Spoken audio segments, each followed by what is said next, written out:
Notre prochain invité, c'est M. François-Olivier Théberge, qui est directeur général d'Ataxi Canada. M. Théberge, bonjour. Bonjour. M. Théberge, vous êtes directeur général d'Ataxi Canada et là, ce qu'on apprend par voie de communiqué, c'est que l'Agence des médicaments du Canada recommande le remboursement du seul traitement disponible pour l'ataxie de Friedreich, mais les patients du Québec sont déçus de la position non favorable de l'Institut national d'excellence en santé et en services sociaux qui a choisi de ne pas reconnaître la valeur thérapeutique du médicament là, qui s'appelle l'omaveloxolone. Tout ça, c'est compliqué, mais vous allez nous expliquer exactement. D'abord, commençons par le commencement. C'est quoi, M. Théberge, que l'ataxie de Friedreich? Bonjour, merci de l'invitation. L'ataxie de Friedreich est une maladie neuromusculaire, donc c'est une maladie dégénérative. C'est une condition qui est héréditée, qui est héréditaire. Donc c'est une maladie qui se développe généralement en enfance ou en début d'adolescence et progresse à travers la vie du patient. Donc, c'est une condition qui affecte majoritairement l'équilibre, la posture, la mobilité. Donc, c'est une maladie qui joue dans le temps. Et donc, c'est sûr que nous, à la Fondation, là, on est très préoccupés par la décision de l'INES. OK. Et là, ce qu'on apprend, là, ce que j'ai mentionné d'entrée de jeu, là, c'est que ce médicament-là, maintenant, là, est recommandé, on recommande le remboursement du seul traitement disponible là, pour l'ataxie de Friedreich. Mais là, ce qu'on voit, c'est qu'au Québec, encore une fois, on est à part des autres provinces parce que là, l'Institut national d'excellence en santé et en services sociaux, l'INES, qu'on appelle, a choisi de ne pas reconnaître la valeur thérapeutique de ce médicament là qu'on appelle communément le Skyclarys. J'espère que je prononce les bons mots, mais c'est pas ça qui est important, c'est de savoir pourquoi que l'Institut ne veut pas payer ce médicament-là au Québec. Bon, on était vraiment surpris de la décision. Les autres provinces ont l'Agence du médicament du Canada a donné sa recommandation positive. C'est à noter aussi qu'on est chanceux au Québec. Hein? On a un réseau de neurologues, de chercheurs très forts en ataxie de Friedreich qui sont parmi les meilleurs dans le monde.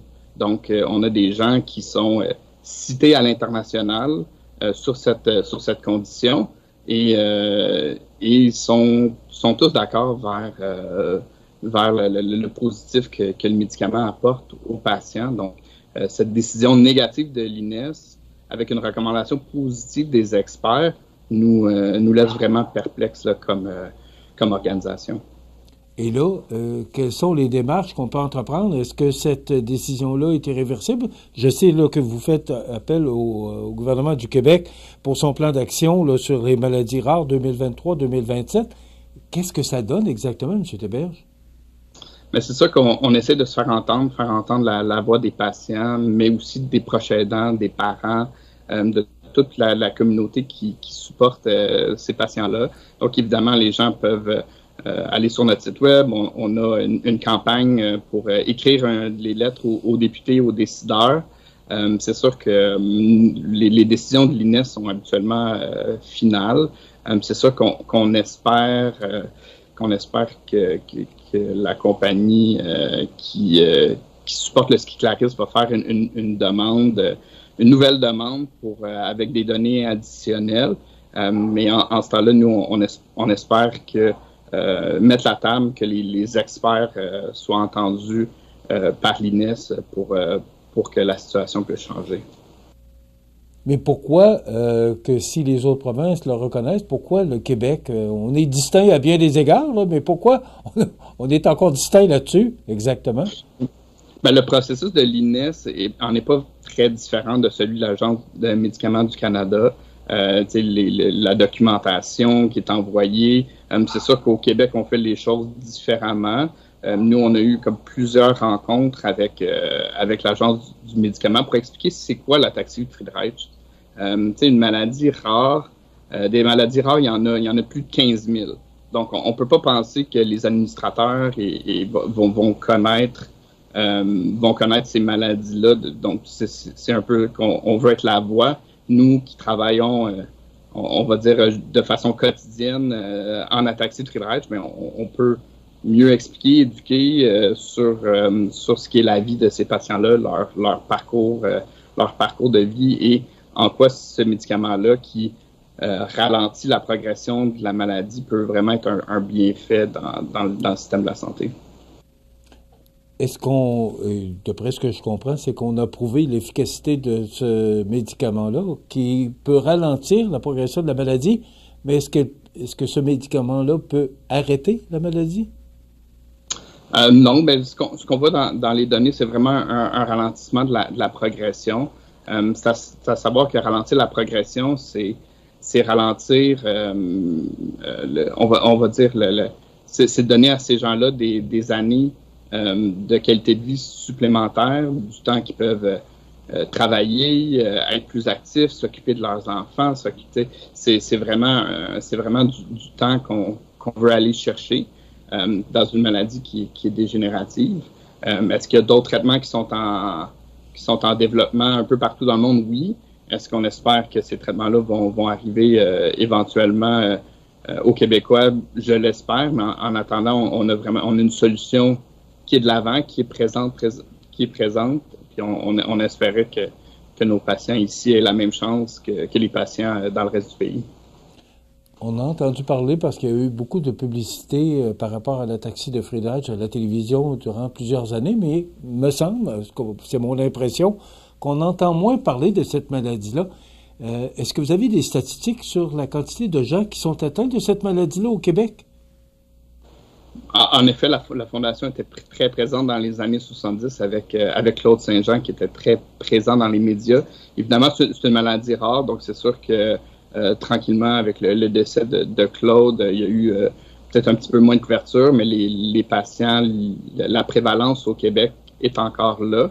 Donc c'est sûr que en termes de chiffres, on a des estimations parce que c'est pas tous les gens qui sont atteints qui décident de rejoindre la fondation comme telle. Des fois, c'est des familles qui vivent ça de façon plus privée, puis c'est entièrement correct. Donc, on pense qu'il y a environ 300 à 500 patients ici au Québec, qui est une prévalence beaucoup plus élevée que le reste du pays. La suite des choses, on a parlé du plan 2023-2027. Vous mettez un communiqué, vous donnez votre position. À quoi on peut s'attendre? Est-ce qu'il y a des démarches qui sont faites auprès des députés, ministres, pour peut-être régler ou faire en sorte que l'Institut national d'excellence en santé et en services sociaux puisse enfin autoriser le remboursement de ce médicament-là? Mais on espère qu'on va être capable de faire bouger les choses. C'est sûr que quand ce qui concerne le plan d'action québécois sur les maladies rares, ça touche l'ataxie de Friedreich, mais ça touche la dystrophie musculaire, ça touche un paquet d'autres conditions aussi. C'est sûr que on va pas se le cacher, le plan d'action du Québec en est un qu'on a salué, on a fait partie des tables de concertation, mais il y a eu presque aucun mouvement là, depuis 2 ans, depuis sa création.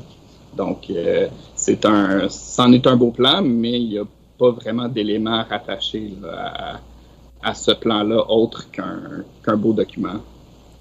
Écoutez, on va vous souhaiter bonne chance dans vos démarches. Quand est-ce que vous pensez que ça pourrait débloquer, si ça débloque?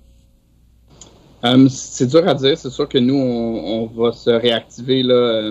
C'est sûr que cet été, on passe beaucoup de temps avec notre communauté. On a un beau rassemblement qui s'en vient à Chambly. J'en ai d'autres à travers le pays aussi au mois de septembre, mais c'est sûr que à la rentrée parlementaire, on va essayer de se faire entendre. Je pense que on n'a pas le choix. Les familles comptent sur nous, puis on va être leur voix. On va vous souhaiter bonne chance dans vos démarches, M. Théberge. Merci, M. Chabot.